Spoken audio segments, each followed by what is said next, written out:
All right, here we go. So it's Yoel part 12, and I'm going to go a little slower so that we can kind of get all the information if you want to take notes. I say I'll have this handout Friday.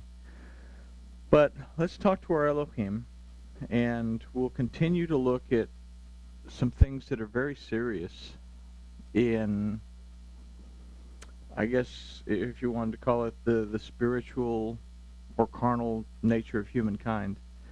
But Master Yahweh, we thank you for this time together. We thank you for your word. We thank you for the information that you've given us. We thank you that you gave us a heads up on everything. We ask that you'll help us to be perceptive to it, understand it, and be prepared, that you'll open our eyes, open our ears, and open our hearts, so that we will see, hear, and understand what your word tells us, and through union with your Spirit, be able to understand clearly what your Ruach is telling ours. We thank you for it in the name of Yahshua. Amen. So, the last study, we considered that there would be a remnant, but there would be no refugee.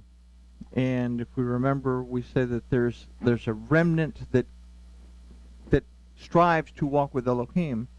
There's a refugee that really doesn't do anything, but in the end, we discussed this little deal in Ezekiel where they went through the city, and the dude with the inkhorn marked the heads of the ones that were crying out because of the injustice, and everybody else was killed. And then we compared that to Revelation, where those who have the mark of Elohim, the name of the Father on their foreheads, are the ones that are redeemed. So we talked about a remnant, but we saw clearly that if you do not have that mark, if you are not redeemed, then you don't go on to the next stage, basically, is what we considered.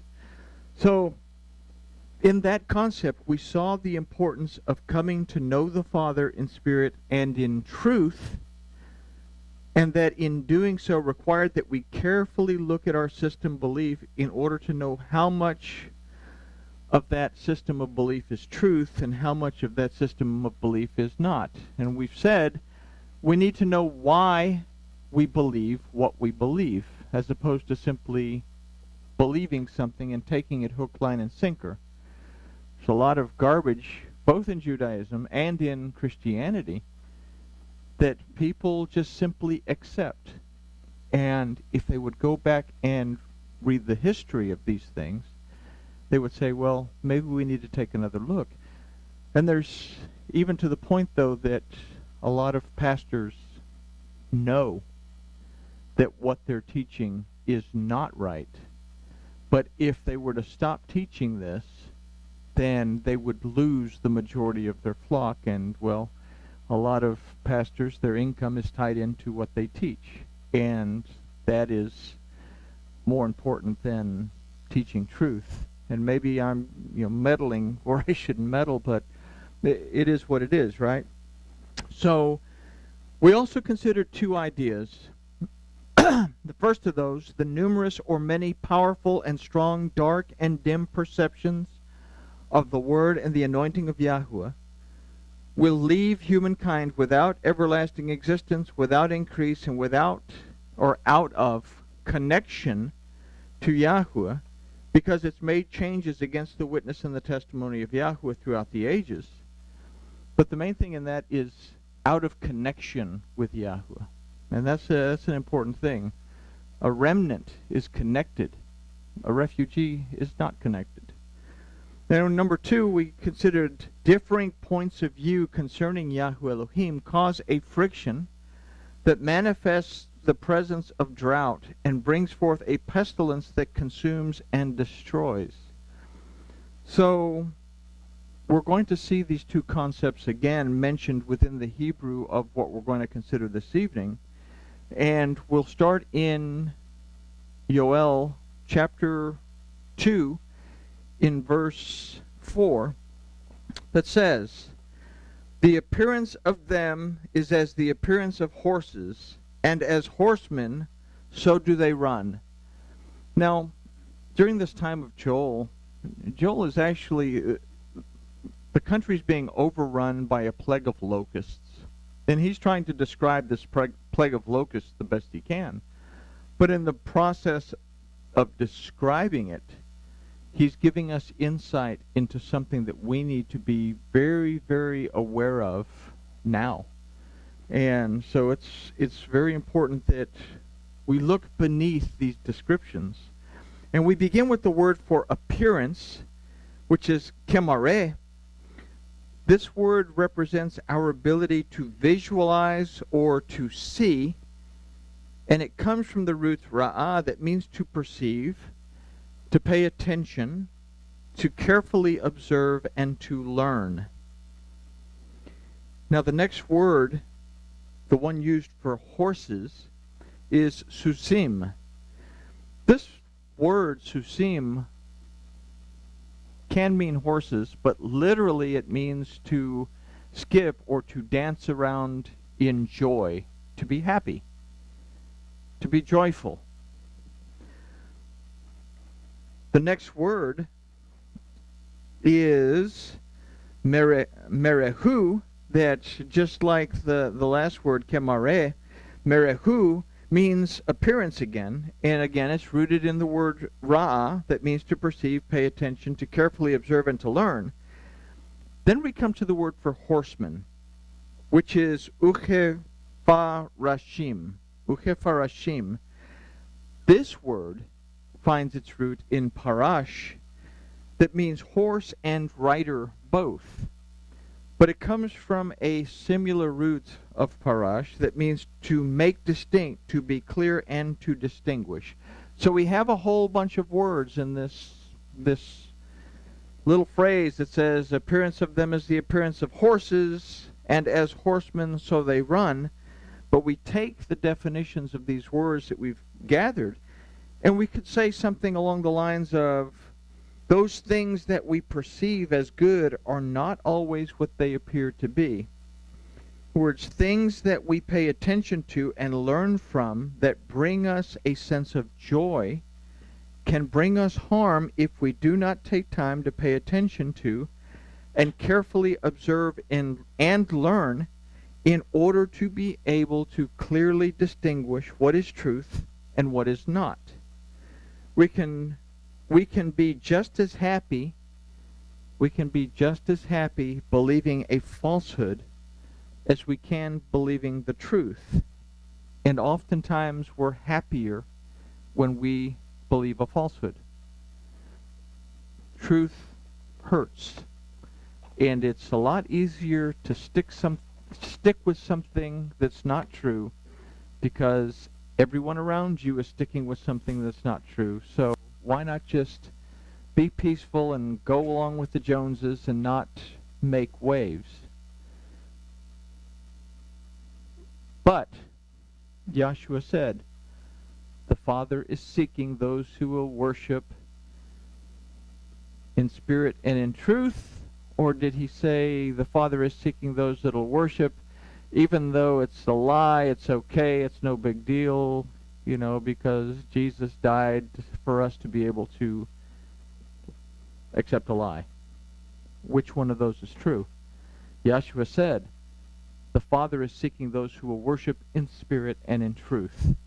The other one is out of the question. So, we go on to verse 5. It says, like the noise of chariots, on the tops of the mountains do they leap, like the noise of a flame of fire that devours the stubble, as a mighty people set in battle array. There's a lot of stuff in this first phrase, like the noise of chariots on top of the mountains, they do leap. And we covered a lot of this stuff when we talked about Yehezekiel chapter 1. So we're just going to take this first phrase, the noise of chariots. We're going to consider this topically to represent a deafening sound that drowns out the tops of the mountains. So, okay, well, we have a deafening sound that drowns out the tops of the mountains. That doesn't make any sense either. The tops of the mountains, do they make any noise? The word for tops in this is Rashi, that also means head, chief, or authority.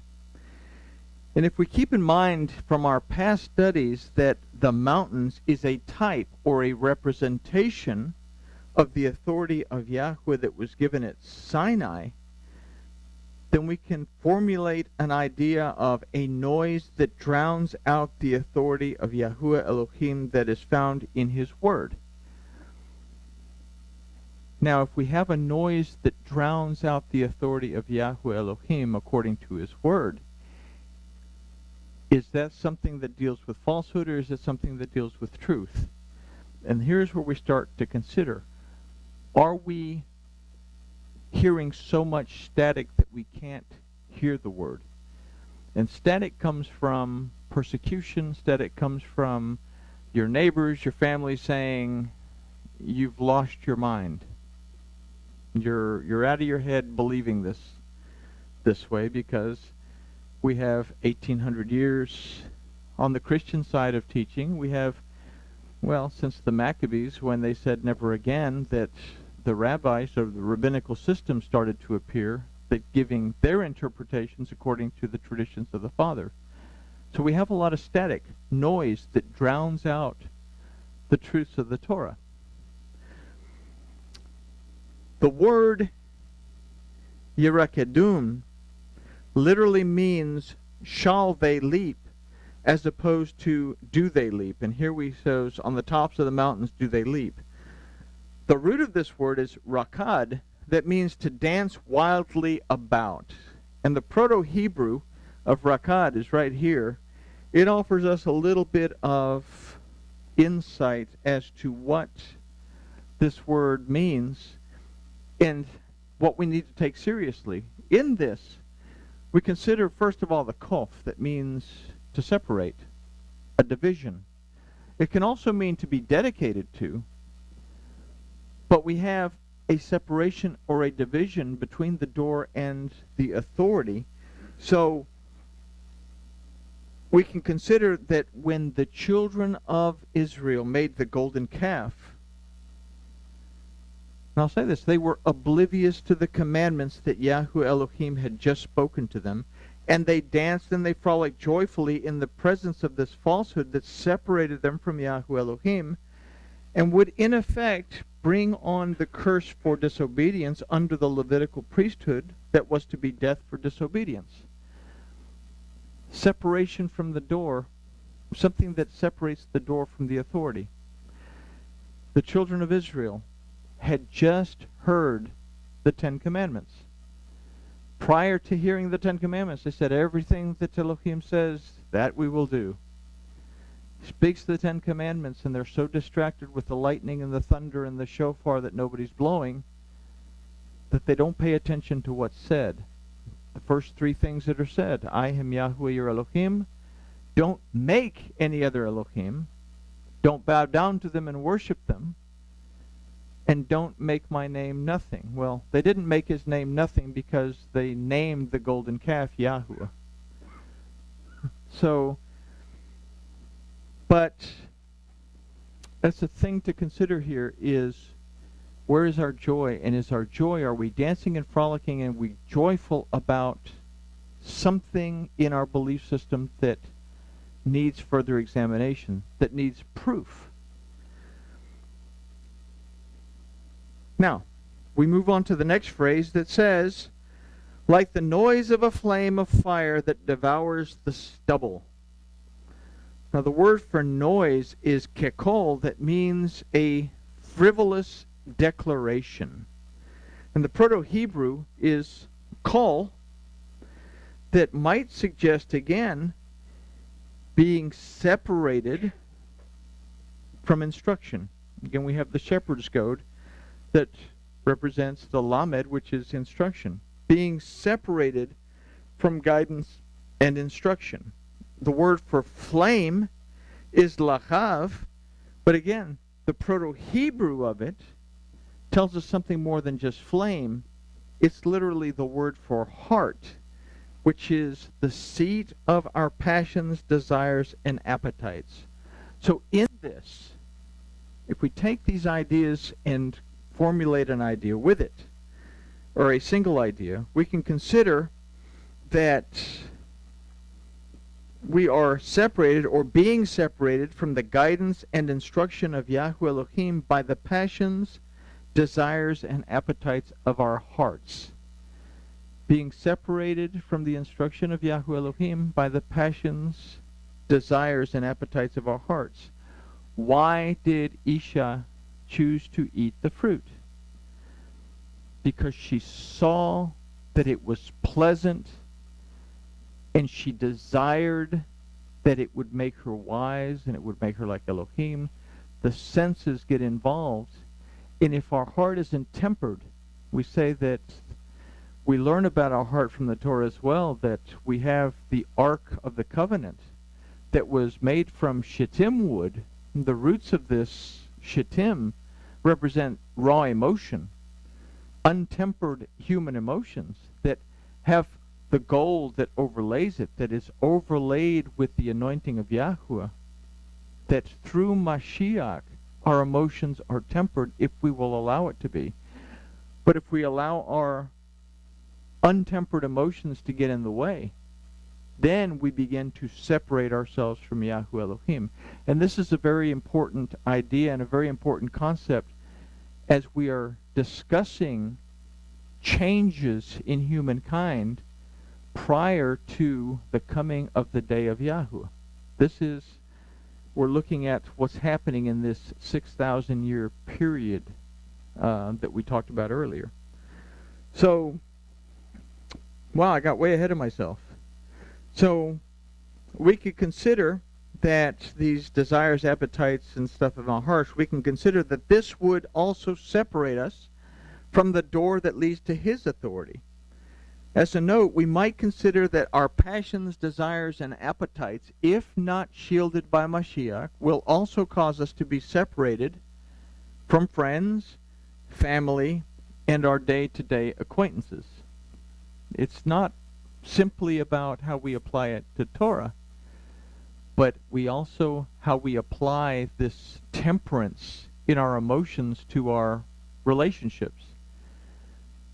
That we have to, through Mashiach, through that anointing, be able to handle crisis and be able to handle people that aren't exactly the greatest people in the world with love.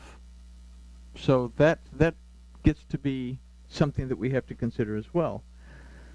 But this would also give us an idea as to the meaning of the phrase, a fire that devours the stubble.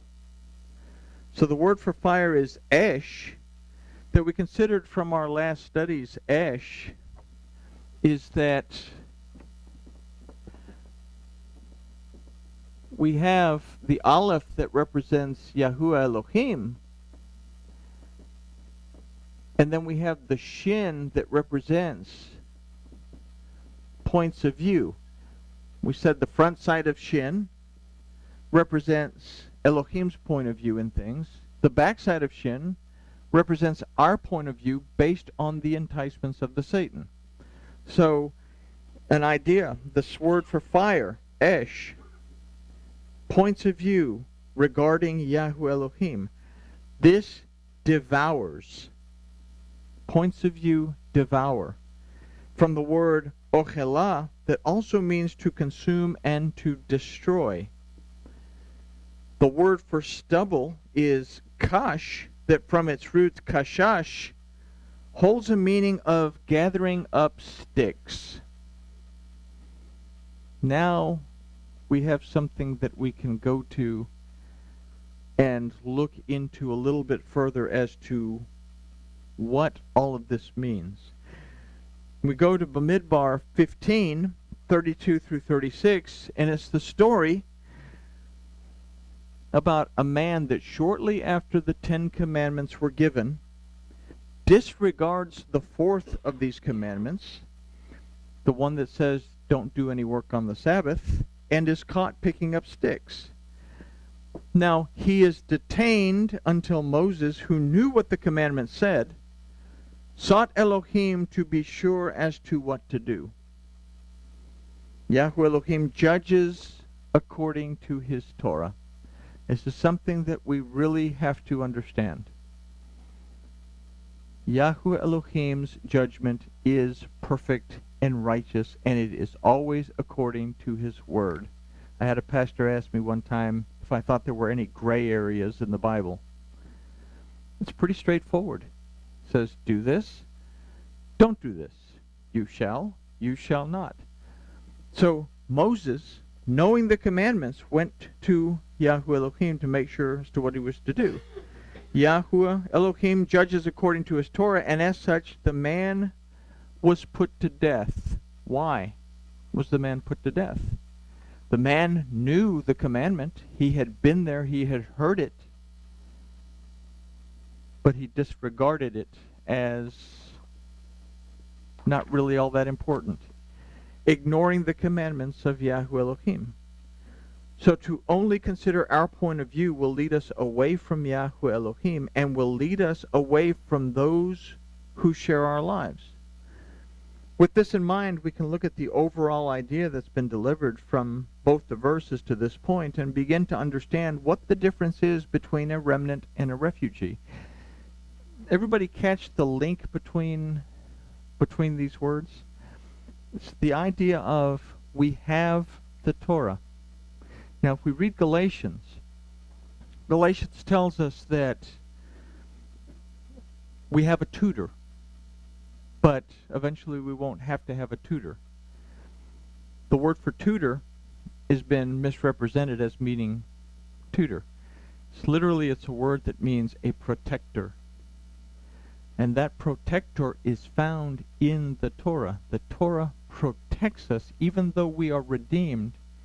It protects us by keeping us on the path that we should walk.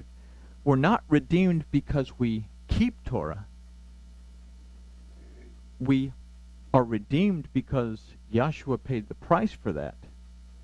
We keep Torah as a means of keeping our relationship with Yahweh Elohim where it should be, because as the remnant we are redeemed because we are obedient to the Word, and we acknowledge what the Word did in order for us to have the redemption that we have. Does that make any sense? Okay. It's a book that says it'll all come out in the wash eventually. So, the overall idea that we can get from both of these verses that helps us to understand, hopefully, the difference between a remnant and a refugee is things that we pay attention to and learn from that bring us a sense of joy can bring us harm if we do not take the time to pay attention to, carefully observe, and to learn in order to be able to clearly distinguish what is truth and what is not. We can be just as happy believing a falsehood as we can be believing the truth. In fact, we are often happier with the lie. Those things that we perceive as good are not always what they appear to be.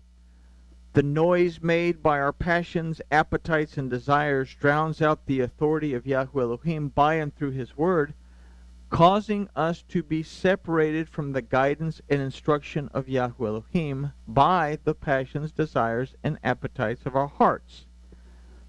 Our point of view, based on our untempered emotions, passions, desires, and appetites, will lead us away from Yahweh Elohim, and it will lead us away from those who share our lives. And again, it doesn't just lead us away from Yahweh.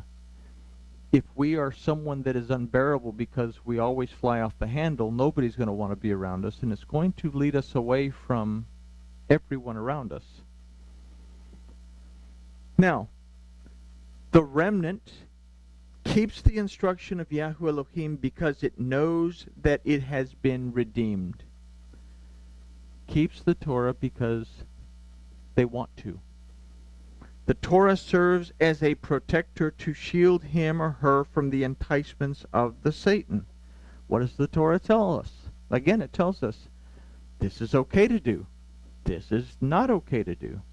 Even the silly commandments that make no sense to us today, not eating the delicious pulled pork sandwich or the BLT. Something that exercises the physical muscles in our body. The physical desire to physically be able to do something that challenges us to be able to overcome a desire, if that makes any sense. So, the remnant keeps the instruction of Yahweh Elohim because it knows that it's been redeemed. It wants to. The Torah serves as a protector to shield him or her from the enticements of the Satan. The refugee keeps just enough of that God stuff to make him or her feel holy, believing that they are redeemed, but being unaware of the fact that they are not redeemed, and because of their reluctance to enter into a true relationship with Yahweh Elohim by and through his Torah, are unprotected from the enticements of the Satan that provide a false sense of redemption. So there's a little bit of a difference. You know, there's a lot of people go to synagogue. A lot of people just go to synagogue once a year on Yom Kippur because that's the thing to do. I was reading about Jewish gangsters some time ago and said that they were not Torah observant, obviously, but Yom Kippur, they were always at synagogue to receive atonement so they could go back and do their thing again. You have people that go to church, and I've said it before, you have the Bible, and you have it in your car, and you take it in, and everybody sees you carrying it. Oh, that's nice. And you flip through the pages while the preacher's talking, and then you take it back out to the car when he's done bumping his gums, and you throw it in the back seat. And it stays in the back seat because you're going to have to pull it out the following Sunday, so why even bother to take it in, right? So, something to consider, that there is a big difference between a remnant who observes Torah out of respect because they have been redeemed, they understand they're redeemed, and they keep Torah because they want to walk with Elohim according to his word. And a refugee that simply does it to put on a show. So it is in this that we consider that this rebellious state of being is like a mighty people set in battle array. Say, how in the world does that come together? So we're going to see in a moment that this is an idea that we have also considered in past studies. The word for people is ke'am. That's rooted in the word amam, meaning dark or dim. And again, in amam, we have the root letter that is ayin in amam that represents perception, our ability to see, the eye. So this gives us an idea of a dark or dim perception. The root for mighty is atzum, that also means numerous and strong. So in this we see an idea that we considered before is a numerous, strong, dark or dim perception. These are eruk, that aside from array, means to be set in motion. These lead to milechama, that aside from battle also means destruction, from its root lacham. So it is in this that we can again consider that it is from the friction caused by our point of view and our dark or dim perception based on the influence of our passions, desires, appetites, that sets us up for destruction. We can also call this failure. Our ego that's fed by the passion, desire, appetite to succeed, if it's untempered, will ultimately lead us to failure. We may succeed in what we're trying to do, but ultimately, mentally and spiritually, we will fail. How many very successful people do we read about that are miserable in their lives because they don't have anything other than their emotions to get them through their day-to-day? How many rock stars and movie stars do we read about that have all the success in the world but attempt to commit suicide and oftentimes succeed. So this concept that holds true in our day-to-day life and not only in our walk with Yahweh Elohim. How many times have we had a good thing to go bad because our